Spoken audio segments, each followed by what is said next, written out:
La Serbie va rejeter l'ultimatum de l'Autriche, notamment parce que la Serbie sait qu'elle a le soutien de la Russie. La Russie est alliée à la Serbie. Les Russes vont commencer à mobiliser leur armée, notamment parce que c'est très très loin. Ça ne veut pas dire que la Russie déclare immédiatement la guerre, ça veut dire qu'elle se prépare à une guerre. En voyant ça, l'Allemagne, qui soutient l'Autriche, qui a d'ailleurs poussé l'Autriche à lancer un ultimatum très dur à la Serbie, l'Allemagne va déclarer la guerre à la Russie et à la France, qui soutient la Russie. Alors, vous pouvez vous dire, bah dis donc, ils sont un peu rapides les Allemands. Sauf qu'en fait, tout ça, comme on va le voir, ça correspond au plan militaire de l'Allemagne, qui est d'attaquer rapidement la France pour se retourner ensuite contre la Russie. Si l'Allemagne ne déclare pas immédiatement la guerre à la Russie et à la France, il risque d'être pris de court par ces deux puissances. En application de leur plan militaire, comme on le verra, les Allemands entrent en Belgique. Sauf que la Belgique est un pays neutre. Et c'est pas bien de rentrer dans un pays neutre, surtout quand on a garanti la neutralité de ce pays. Ce qu'a fait l'Angleterre, et ce qu'a fait l'Allemagne et ce qu'a fait l'Angleterre. Le Royaume-Uni n'est pas content du tout. Alors évidemment, ils étaient plutôt du côté de la France dès le départ, mais ils n'étaient pas obligés d'entrer immédiatement en guerre. Sauf que là, quand ils voient que l'Allemagne a violé la neutralité de la Belgique, eh ben, ils décident de rentrer en guerre. C'est ce que vous voyez sur cette caricature. Là, c'est le petit Serbe qui se fait taper dessus par l'Autriche, qui du coup se fait taper dessus par la Russie, qui du coup se fait taper dessus par l'Allemagne, qui va se faire taper dessus par la France, et l'Angleterre intervient également. C'est ce qu'on appelle le mécanisme des alliances. Les alliances forgées depuis la fin du 19e siècle entraînent toutes les grandes puissances de l'Europe dans la guerre. Le conflit qui aurait pu rester local entre l'Autriche et la Serbie prend les proportions d'une guerre européenne et même déjà d'une guerre mondiale si on inclut les colonies. L'Italie, par contre, reste neutre, a en fait un accord secret avec la France pour rester neutre et rentrera en guerre en 1915 aux côtés de la France et de l'Angleterre. Surprise, et ils attaqueront l'Autriche. Alors, on va voir comment la guerre, née en Europe, devient une guerre mondiale.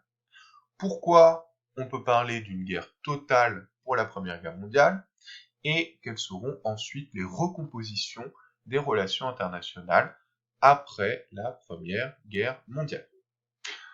Première partie d'une guerre européenne à une guerre mondiale et d'abord les événements de 1914, la fin de l'illusion d'une guerre courte. Au passage, je vous ai mis cette chronologie, ça c'est à connaître par cœur. C'est vraiment la base de la base. Alors, tout d'abord, ce qu'on appelle le plan Schlieffen, du nom du général allemand qui l'a mis au point, qui est mort en 1914, mais c'est lui qui a créé le principe de ce plan. L'idée, c'est que la Russie, c'est très grand.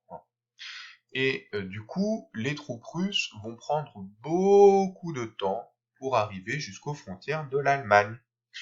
Pendant ce temps, l'objectif de l'Allemagne, c'est tout simplement d'écraser l'armée française, de vaincre la France, tellement rapidement finalement que l'Angleterre a à peine le temps d'intervenir, et ensuite de ramener les troupes contre la Russie et d'écraser la Russie. Alors, ce plan, il est brillant, mais il a aussi beaucoup de problèmes. Alors, il est brillant parce que d'un point de vue stratégique, c'est absolument génial.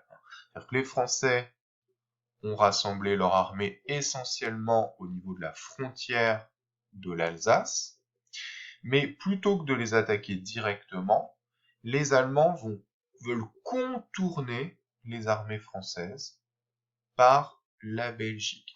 C'est un immense mouvement d'encerclement. Ça, c'est génial. Là, on est dans une réflexion stratégique absolument exceptionnelle. Le problème, c'est que d'abord, il faut violer la neutralité de la Belgique. Et donc, on est obligé, l'Angleterre va être obligée d'intervenir dans le conflit. Ensuite, c'est un plan très très ambitieux. Il faut que les troupes aillent très rapidement. Au moindre retard, ça risque de rater.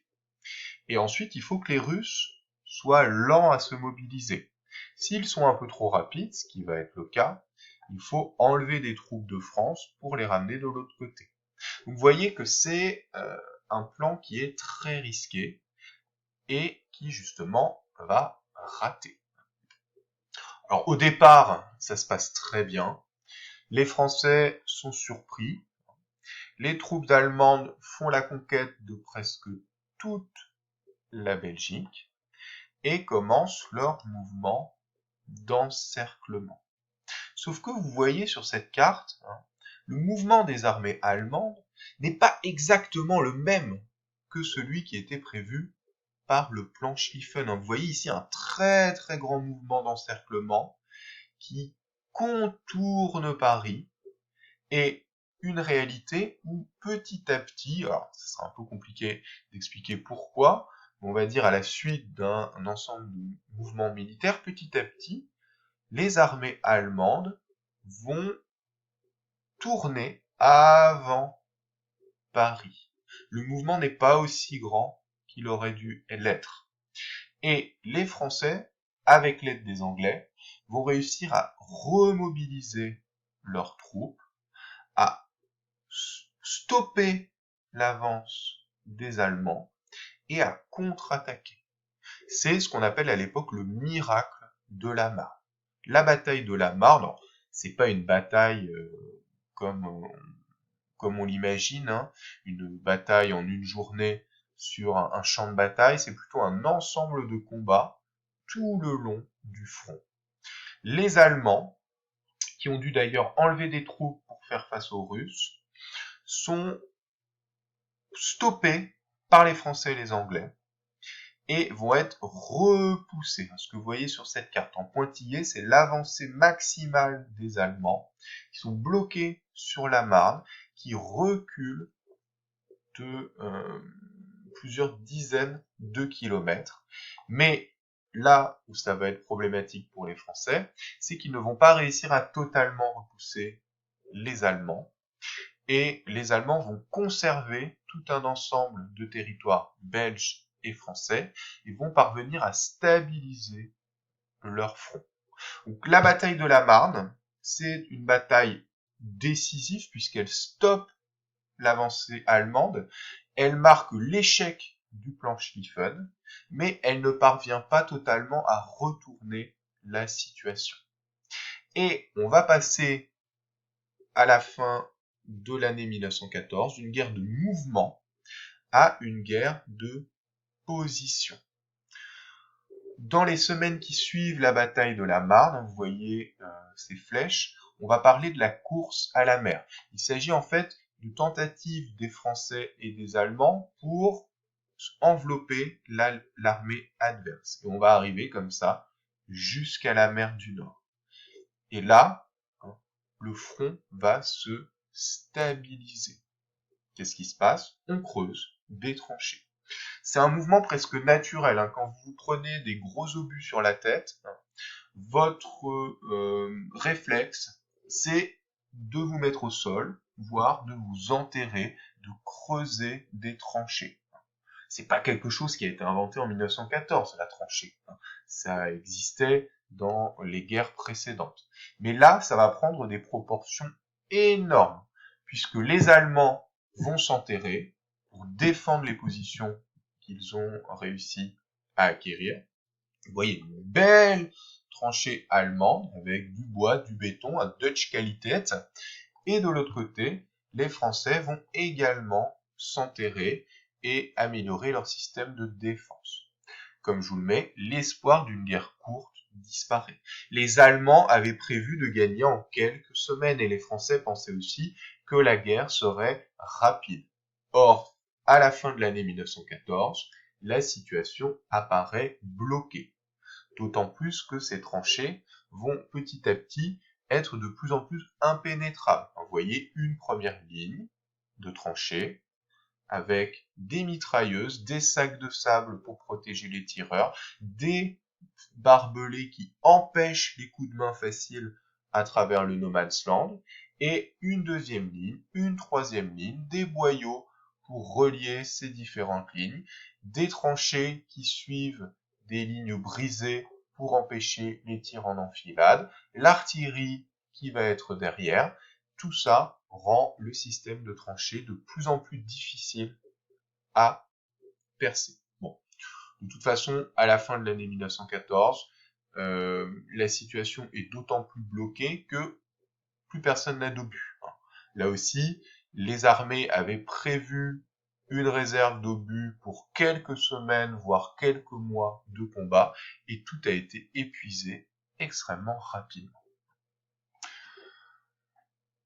Deuxième sous-partie, la guerre s'étend en Europe et dans le monde entre 1915 et 1917. À l'ouest, la situation, comme je viens de le dire, est totalement bloquée le long du front. Vous voyez cette ligne de front qui part de la mer du Nord et qui va jusqu'en Suisse. Une ligne de front qui commence sur du territoire belge et pour l'essentiel en France, à part une toute petite partie de l'Alsace que les Français ont réussi à conquérir.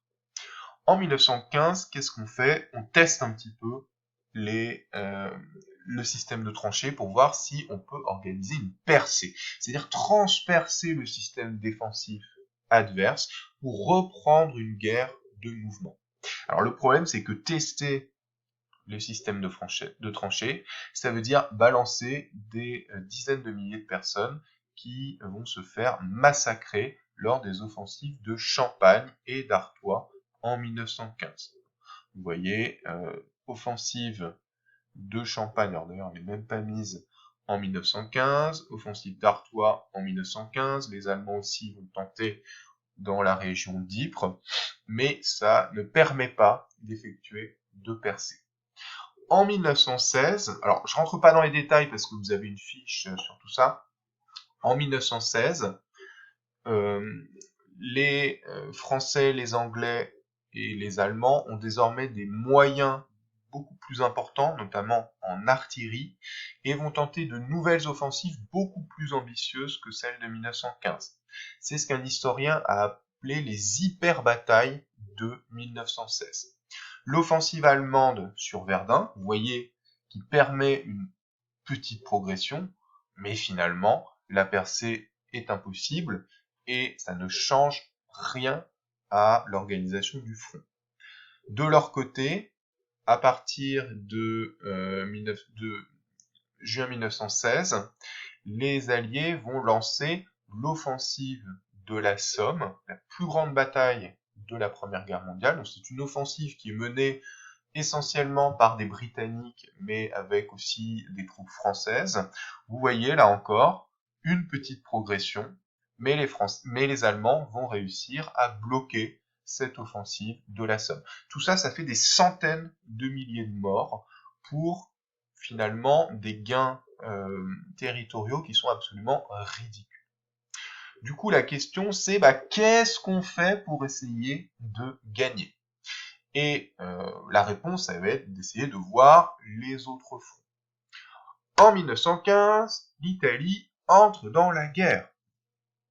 Parce que l'Italie a reçu des promesses de la France et de l'Angleterre qui lui disent si tu rentres dans la guerre, tu pourras récupérer des territoires autrichiens. Bon, les Italiens entrent dans la guerre, créent un nouveau front contre l'Autriche, un front dans les Alpes, conditions de combat qui sont très très compliquées, et ce front se fige immédiatement.